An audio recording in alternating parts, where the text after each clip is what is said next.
지난주까지 북왕국 중심의 이야기들을 주로 나누면서 엘리야와 엘리사 얘기, 그리고 호세아 시대의 아모스와 함께 선지자들의 이야기들을 주로 보았는데, 오늘은 이제 남왕국으로 넘어오면서 먼저 왕 한 사람을 보려고 그래요. 그의 이름이 히스기야입니다. 북왕국 이스라엘은 19명의 왕이 통치했는데, 그 중에 지난주에 호세아 시대를 보았더니 제일 처음에 여로보암 2세 1대 왕과 함께 13대 왕이 이름이 같아요. 13대 왕 여로보암 2세에서 시작해서 19대 마지막 호세아 선지자와 이름이 똑같다고 그랬잖아요. 호세아라는 왕이 있을 때 결국은 아수르한테 망하는데, 그 약 한 30여 년 정도의 시간을 참 어두운 시간으로 보내고 있습니다. 그런데 그때 남왕국 유다는 어떻게 되었나 보니까 남왕국 전부의 왕이 20명입니다. 그 중에서 13번째 왕이 오늘 보는 히스기야 왕인데, 이 13번째 왕은 북왕국의 19번째 왕인 호세아 때의 시간이 같아요. 그래서 열왕기하 18장 1절에 보면 이스라엘 왕 엘라의 아들 호세아, 지난주에 봤던 호세아 말고 그때 왕 있잖아요. 그 호세아 왕 제3년에, 그가 왕이 돼서 3년 되었을 때, 망하기 6년 전입니다. 그때 유다 왕 아하스의 아들 히스기야가 왕이 됐다라고 해서 시작을 합니다.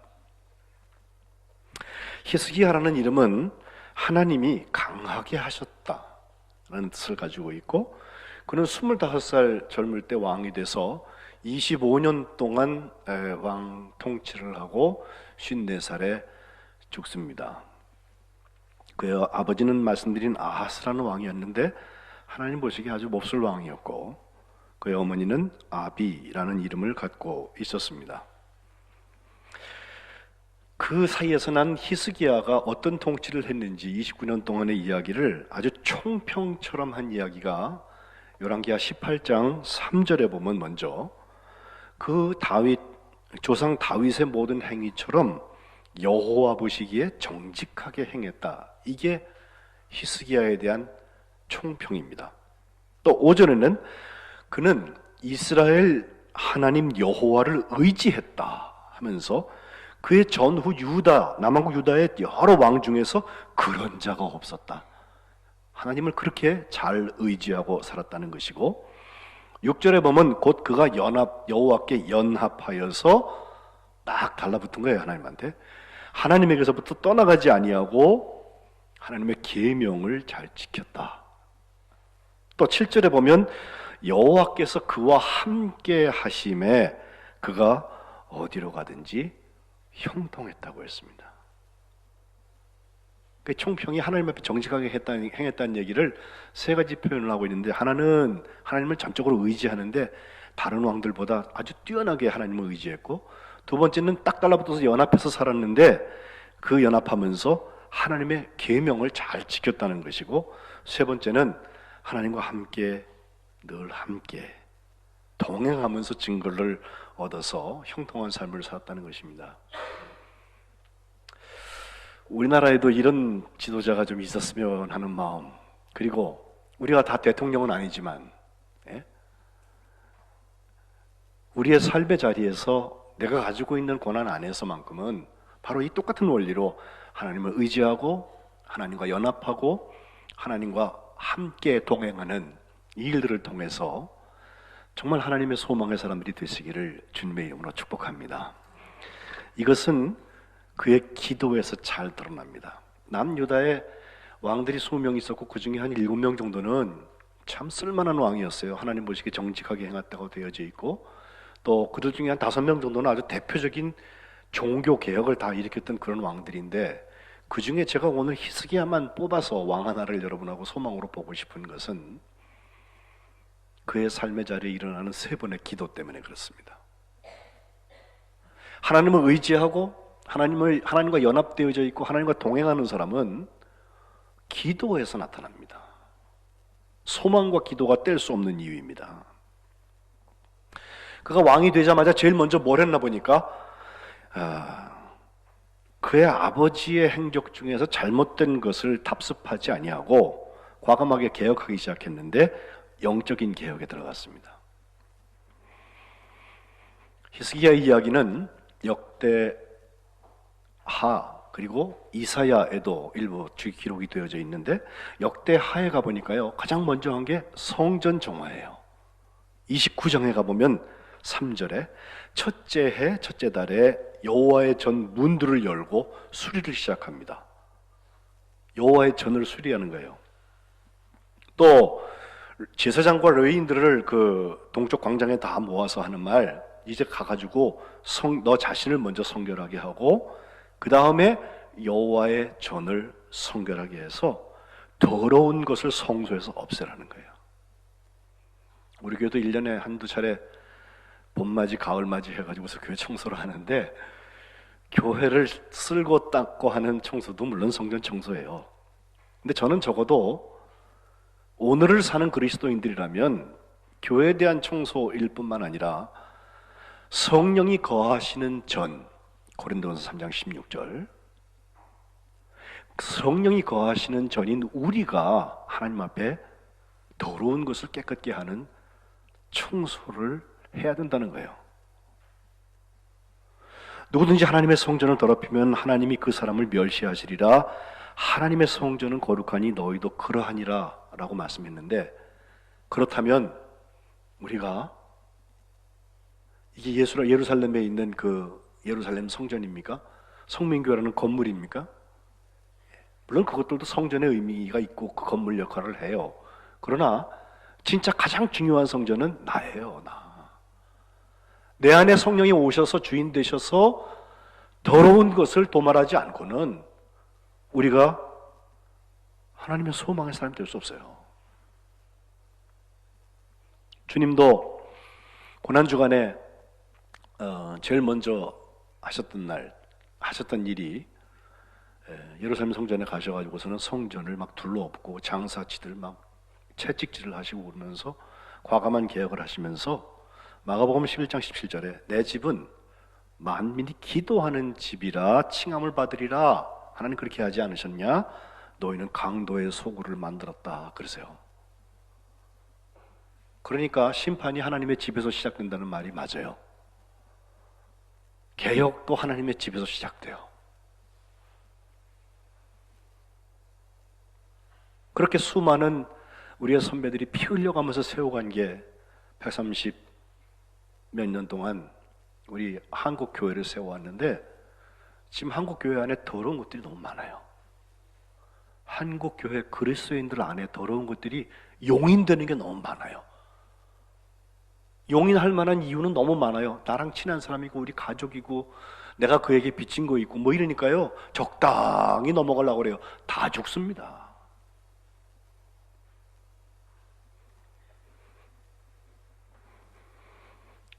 성전이 정화된 다음에 해야 되는 것은 예배가 회복되는 것입니다. 역대하 29장 20절로 24절에 보면 번제와 죄를 속하는 하나님 앞에 예배를 드리게 되고, 25절로 30절에 보면 우리 찬양대, 다윗 때 있었던 찬양의 시스템을 연주자로부터 시작해서 찬양하는 역사를 자꾸 일으켜서 그들이 즐거움으로 찬송하고 몸을 굽혀서 예배했다고 그랬습니다. 그리고 그 다음에는 31절로 36절에 그들이 마음에 원하는 자들이 가져온 번제물을 세보니까 어마어마한 번제들이 모여요. 숫소가 70마리, 순양이 100마리, 어린 양이 200마리, 구별하여 드린 소가 600마리, 양이 3000마리. 그래서 그 드린 것을 제사를 지내려고 하다 보니까 이게 제사장이 모자라가지고 레위인도 동원하고, 그러고도 많이 길게 줄 서서 기다리고 있고, 아마 그때처럼 오늘 예배를 한 자리에서 드려야 된다 그러면요 한국 사람들은 기다리지 못하고 다 집에 갈 거야. 내 순서가 언제 막 까마득하게 줄 서 있는데, 그죠? 여호와의 전에서 섬기는 일이 순서대로 갖추어졌다 했고, 36절 마지막에 이 일은 갑자기 일어난 일이지만 하나님께서 백성을 위하여서 예비하셨기 때문에 히스기야 왕과 백성과 더불어서 기뻐했다. 하나님 앞에 이 어마어마한 예배를 드리면서 하나님이 주시는 기쁨이 그들을 찾아간 것, 이것이 성전 정화에 이어지는 예배 회복입니다. 그리고 역대하 30장에 가보니까요, 이제 유월절을 회복시키는 이야기가 나오는데요, 이것도 참 어마어마한 얘기예요. 자, 지금 북왕국은 아수르가 지금 침략을 해가지고 사실 남왕국밖에 자기들의 힘이 없어요. 그런데 남왕국의 왕인 히스기야가, 그것도 젊잖아요, 아직 20대예요. 근데 뭐라고 그러냐면 부엘사바에서부터 저 단까지, 우리로 얘기하면 할라에서 백두까지 다 모여라, 북왕국 이스라엘까지 다 오라고 그래요. 그렇게 해서 예루살렘에서 함께 하나님 앞에 예배하자, 유월절 행사하자 말이에요. 근데 그 얘기를 보발꾼이라고 해서 메신저들이 가가지고서는 전달을 하는데요, 어마어마합니다. 제가 오늘 예배 시작에 읽은 말씀이 거기 있어요. 역대하 30장 6절부터 9절 말씀, 특별히 8절 말씀 제가 읽은 말씀인데, 그런즉 너희 조상들 같이 목을 곧게 하지 말고 여호와께 돌아와서 영원히 거룩해 하신 그 전에 들어가서 너희 하나님 여호와를 섬겨서 하나님의 진노가 너희에게서 떠나가게 하라. 9절, 너희가 만일 여호와께 돌아오면 휴브, 너희 형제들과 너희 자녀가 사로잡은 자들에게서 자비를 입어서 다시 이 땅으로 돌아올 거다. 너희 하나님 여호와는 은혜로우시고 자비하신지라 너희가 그에게로 돌아오면 그의 얼굴을 너희에게서 돌이키지 아니하신다. 이렇게 메신저를 했더니 그들이 단까지 올라가면서 스불론이라고 저 북쪽까지 이르렀는데, 그 사람들이 그걸 듣고요, 조롱하고 비웃었다 그랬어요. 에이구, 우리 꼴 좀 보세요. 지금 다 잡혀가 있는데 무슨. 그러나 11절, 아셀, 므낫세, 스불론 중에서 몇 사람이, 많은 수는 아니에요, 나라는 망했는데도 몇 사람이 스스로 겸손한 마음으로 예루살렘까지 내려왔는데, 그들과 함께 하나님이 그 유다 사람들을 감동시키셨어. 그 왕 방백들이 여호와의 말씀대로 전한 명령을 한 마음으로 준행하게 하셨다는 거예요. 유월절이 회복되는 거예요. 7일 동안 어마어마한 잔치와 축제가 열렸습니다. 여기서 히스기야의 3번의 기도 중에서 첫 번째 기도가 하나 나오는데, 문제는 이게 중단되었다가 갑자기 다시 하게 되니까 유월절 행사 어떻게 하는지도 잘 모르고요, 그 준비 안 된 사람들이 거기 와 있었던 사람들이 있었던 것 같아요. 역대하 30장 18절에 보면 회중 가운데 많은 사람들이 자기 자신을 성결하게 하지 못하고 유월절 양을 먹었습니다. 이거 하나님 보시기에 올바른 게 아니에요. 그러자 이사야나 어떤 제사장이 그들을 위하여서 중보한 게 아니라 왕 히스기야가 그들을 위하여서 하나님 앞에 중보 기도해요. 여러분, 기도 순서가 어떻습니까? 내 기도 다 한 다음에 시간 남으면 남의 기도, 중보 기도 하십니까? 히스기야가 3번 중요한 기도를 하는데 제일 먼저 나오는 기도가 내가 통치하고 있는 그 백성들을 위한 기도예요. 그들 중에 잘못하여서 지금 하나님의 법을 어기고서 막 성결하지 못하게 하고 막 양을 먹고 있는 사람들이 있는데, 그가 기도하기를 선하신 여호와여 용서하옵소서. 지금 결심하고 하나님, 그 여호와를 구하는 사람은 누구든지 비록 성소의 결례대로 깨끗하게 스스로 하지 못했을지라도 하나님이 용서해 주세요. 이건 성격으로 볼 때는 제사장이나 선지자가 하는 기도가 맞아요. 그런데 히스기야가 하나님께 이 기도를 드렸을 때 역대하 30장 20절에 여호와께서 히스기야의 기도를 들으시고 백성을 고치셨다고 했습니다.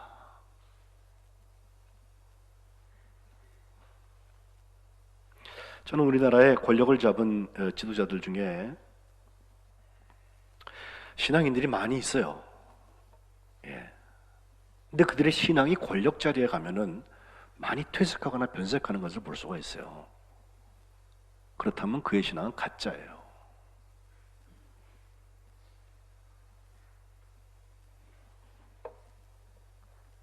이들이 7일 동안 무교절을 지키고 또 7일 동안 지키면서 어마어마한 잔치가 벌어져서 솔로몬 때부터 이러한 기쁨이 예루살렘에 없을 만큼 엄청난 축제가 일어나고 지사장과 예루살렘 사람들은 다 일어나서 그 백성을 위해서 축복하고 그 소리가 하늘에 들리고 그 기도가 여호와의 거룩한 처소 하늘에 상달되는 이런 역사가 6월절 절기 회복의 역사와 함께 일어났던 것입니다.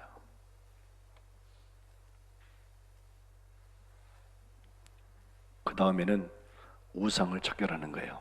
역대하 31장에 가보면 이 모든 일이 끝나고선 31장 1절 거기 있는 이스라엘 무리가 그냥 가면서 유다 여러 성읍 중에 지나가면서 주상은 다 깨뜨리고 아세라 목상들 다 찍어버리고 또 산당과 제단들 다 제거해서 없애버리고 이스라엘 모든 자손이 각각 자기들의 본성 기업으로 돌아가게 되는데 이것은 자기 선왕 히스기야의 아버지였던 아하스 때에는요 열왕기상 16장에 보면요 그런 산당에서 제사하는 것뿐만 아니라 하나님 보시기에 정말 가증하게 여기시는 거 심지어 산당들과 작은 산 위와 모든 푸른 나무 아래서 제사를 지내고 분행했을 뿐만 아니라 아들을 불에 태워서 신에게 드린다는 이방 종교 행위까지 아하스 때는 자행됐어요. 히스기야는 왕이 되자마자 이런 것을 다 없앴을 뿐만 아니라 심지어 모세가 민수기에 나오는 불뱀 사건이 있었을 때 노뱀에다가 구리로 뱀을 만들어서 이렇게 높이 들고 그걸 바라보는 사람은 고침받고 그거 안 바라보는 사람은 안 된다 해가지고선 썼던 그 모세의 노뱀 이것을 지금까지도 이스라엘 자손들이 얼마나 거룩한 물건이에요. 그래서 그 노뱀을 바라보면서 자꾸 분향을 하니까 이 히스기야가 그 노뱀을 부셔버렸어요. 그리고 우선 이건 노조각이라고.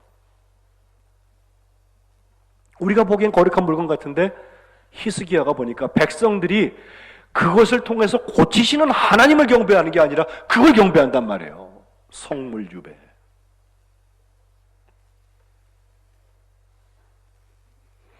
이런 개혁을 통하여서 하나님 나라의 역사들이 풍요롭게 시작을 하는데 뭐 세금 내려고 한 거 아니에요. 회비 내려고 거들라고 한 거 아니에요.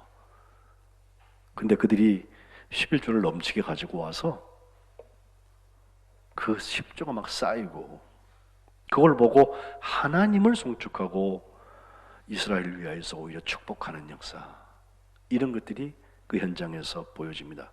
이 모든 종교개혁을 총평하기를 20절 그의 하나님 여호와 보시기에 선과 정의와 진실함으로 행한 것이니 그가 행하는 모든 일 곧 하나님의 전에 수종드는 일 예배죠. 율법에나 계명에나 그의 하나님을 찾고 한 마음으로 행하여서 결국 하나님의 형통의 역사가 그때 나타나는 거예요.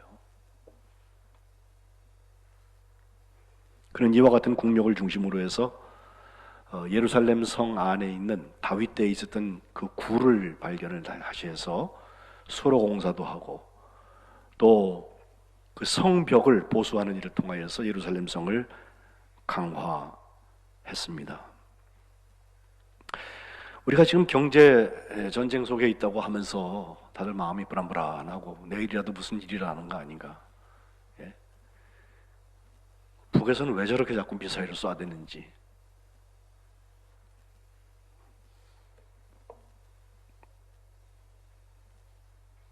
하나님의 형통의 길은 어디 있는지 이게 하나님께서 우리에게 기회 주시는 거라면 우리는 어디서부터 시작해야 되는지 히스기야처럼 우리 대통령이 어떻다 얘기할 거 없어요. 우리들부터 영적인 개혁의 자리에 서야 할 것입니다. 히스기야 때는 물론 왕이 주도해서 그것을 했을 거예요. 근데 오늘은요 왕이 주도 안 해도 돼. 우리 중에 하나님의 사람들이 모이면 그게 왕이에요. 그게 하나님의 성전이고 그게 여호와의 절기가 예배가 회복되는 것이고 거기서부터 하나님이 기뻐하시는 우상의 척결의 역사가 시작되게 될 줄로 믿습니다. 그런데 히스기야가 다 잘한 것 같진 않아요. 열왕기하 18장에 다시 돌아가서 7절에 보면 그는 가는 곳마다 형통했고 그가 아수르 왕을 배반하고 섬기지 않았는데 그 아수르 왕이 북왕국 이스라엘을 먹고 나니까요, 그 다음엔 자기가 마음이 좀 급해졌어요. 그래서 저 애굽이나 또 주변에 있는 국가들 뭐 많잖아요. 블레셋을 쳐들어가기도 하고 그 다음에 뭐 모압, 암몬 뭐 쭉 있는데 그런 나라들하고 자꾸 동맹을 해서 심지어는 그 나라들과 동맹한 걸 가지고선 어떻게든지 아수르하고 좀 대적할 만한 힘을 만들려고 국제 정세에 아주 바쁘게 돌아다니게 되는데, 하나님은 이사야를 통하여서 이것에 대해서 그거는 무모한 짓이다, 여호와를 거역하는 것이라고 견책하세요. 한 나라라도 우리 우방이 있으면 좋잖아요. 그거 하지 말라는 게 아니에요.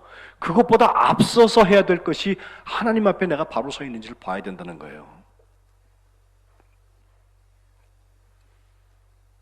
결국 열왕기하 18장 13절에 보면 아수르가 첫 번째 예루살렘 침공을 하게 되는데, 이때가 히스기야가 왕이 된 지 14년째 되는 해예요.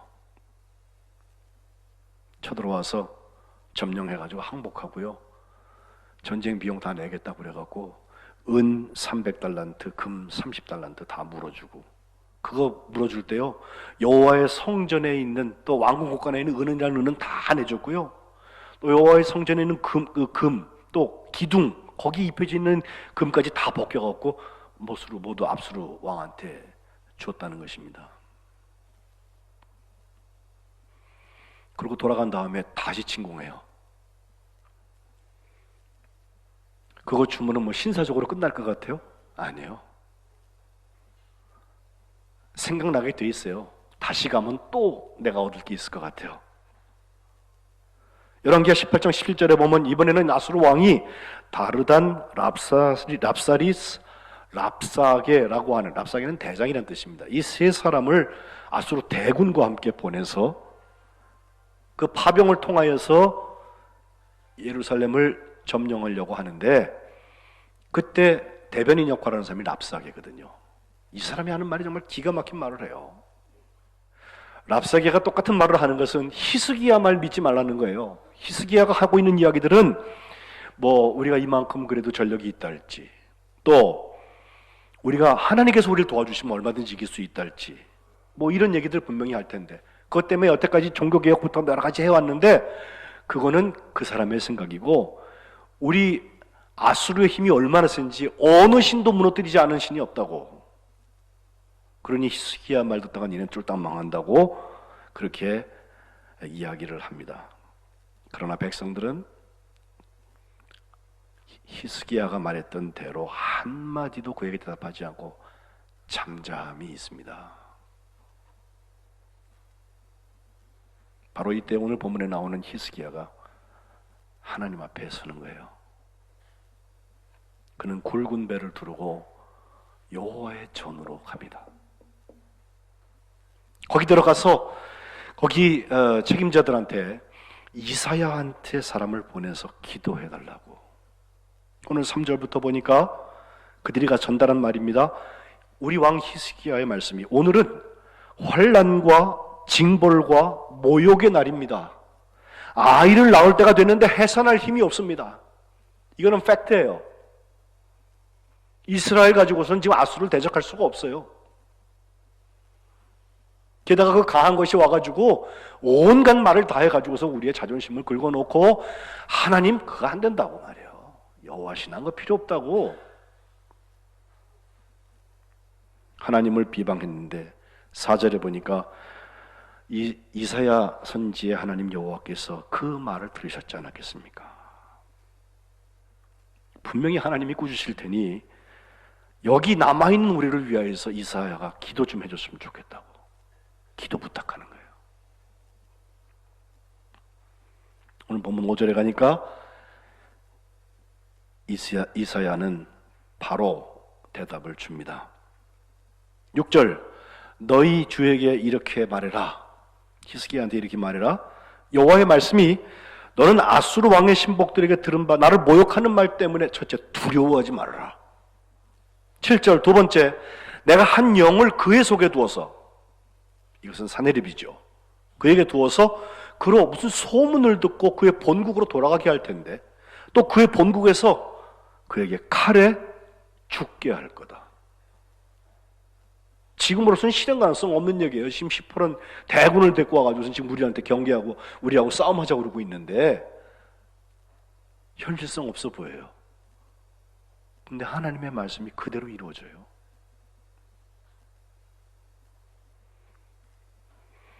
아수르가 재차 위협을 했을 때 히스기야 기도한 것은 열왕기하 19장 14절 이후에 편지 하나, 공문 하나 받은 것 같아요. 그거 가지고서 여전히 여호와의 전에 들어가서 하나님 앞에 편지를 펴놓습니다. 하나님 이거 보세요. 무슨 일이 하나 터지면 참모회의 열고 외세에 무슨 시뮬레이션 해보고 여기저기 전화하고 물론 그거 하지 말라는 거 아니에요. 그러나 그 전에 하나님 앞에 기도할 수 있는 지도자가 필요한 거예요. 15절 하나님 앞에 히스기야가 뭐라고 기도합니까? 하나님이 한 분이신데 하나님이 천지를 만드셨는데 16절 하나님 귀를 좀 기울여 들어주세요. 하나님 눈 뜨고 좀 보세요. 사내립 저 아수르의 왕이 살아계신 하나님을 비방하려고 보낸 이것 좀 보세요. 이것 좀 하나님.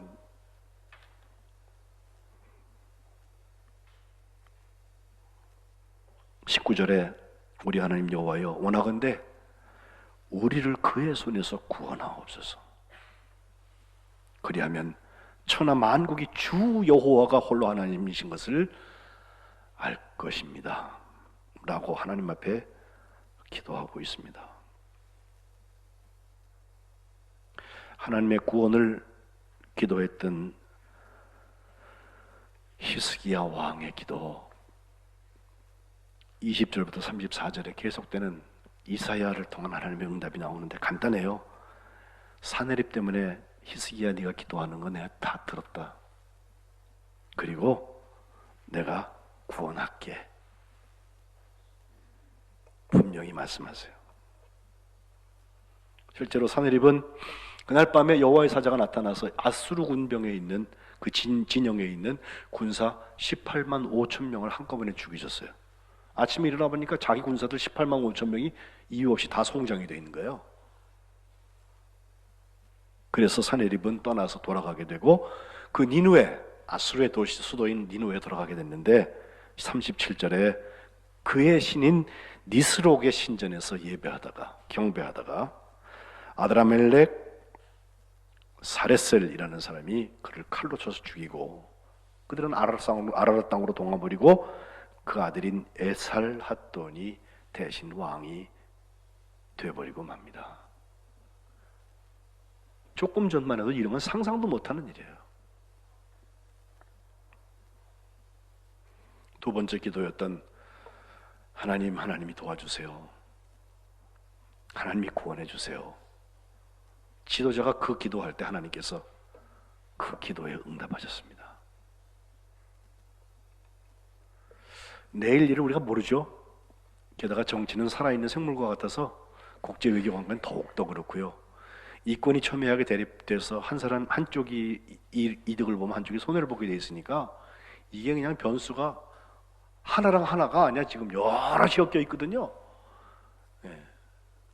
그리고 어디서 무슨 작전들을 피고 있는지 알 수가 없어요 도대체. 그때 우리가 할 일은 하나님 우리를 구원해 주세요.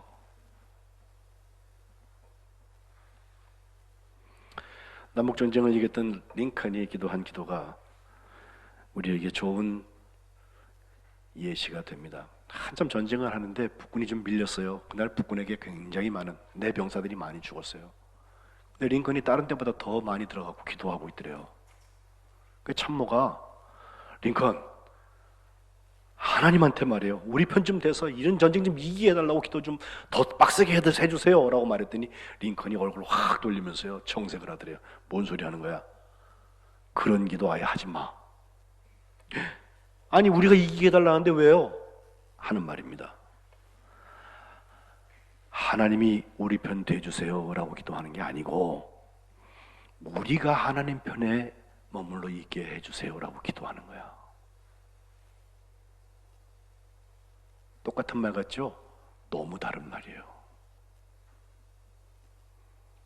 제멋대로 살면서 하나님 내 편 대주세요. 아닙니다. 일이 벌어지면 나부터 돌아보는 거예요. 영적인 개혁도 시작하고, 그리고 하나님 앞에 하나님의 구원을 진짜 바라고 있나? 아직도 세상 것 의지하고 있는 거 아닌가?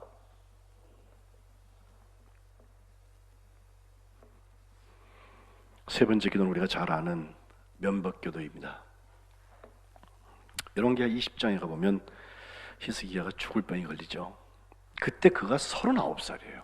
너무 젊잖아요. 선지 이사야를 보내셔서 하나님 하신 말씀, 너 집 다 정리해라. 내가 죽고 살지 못한다 라고 선언하세요. 우리 김중구 목사님, 김혜진 목사님 나이인데 이 젊은 사람을 향하여서 정리하래. 그때 히스기야는 낯을 벽으로 향하고 하나님 앞에 기도합니다. 여호와여 구하오니 내가 진실과 전심으로 주 앞에서 행하며 주께서 보시기에 선하게 행한 것을 기억하옵소서. 하나님 고쳐주세요? 안 했어요. 뭐 따질 거 없어요. 하나님 자칼 기억해 주세요. 그리고서 심히 통곡했다고 합니다. 이사야에게 응답이 오는데 바로 응답이 왔어요. 하나님 여호와의 말씀이 내가 내 기도 들었다. 내 눈물 다 봤다. 내가 너를 낫게 하겠다. 이제 사흘 후에 네가 여호와의 성전에 올라가서 예배하게 될 거고 내가 너 지금 끝내려고 그랬는데 15년의 시간을 더 준다. 그리고 내가 너와 이 성을 아수르 왕의 손에서 구원하고 내가 나를 위하고 또 내 종 다윗을 위함으로 이 성을 보호해 주겠다라고 약속의 말씀을 주세요. 이사야가 무화과 반죽 하나 가지고 와 갖다 놓으니까요. 그 상처에 갖다 놔. 놨더니 그냥 낫대요. 싱겁죠? 히스기야가 경험한 세 번째 기도예요. 기억하옵소서. 말씀을 정리하고 싶습니다. 우리가 소망의 사람이라고 하면서 그래서 하나님의 꿈과 하나님의 비전과 하나님의 사명의 주인공이 되길 원한다고 하면서 우리의 기도가 어디까지 와 있습니까? 우린 다시 한번 하나님 앞에 하나님 중보하는 겁니다. 저들을 용서하여 주옵소서. 진심된 마음으로 내 분신들이니까. 두 번째 하나님 구원해 주옵소서. 그리고 세 번째 하나님 기억하여 주옵소서. 혼선을 겪고 있는 우리 한반도에 또 삶의 난임연망에 아직 어느 고난 가운데 있는 분들이라면 이것이 분명히 인내와 연단의 자리를 거쳐서 소망을 향해 갈 텐데 바로 그때 드릴 소망의 기도, 히스기야처럼 하나님의 소망의 증거들을 살아가시기를 주님의 이름으로 축복합니다.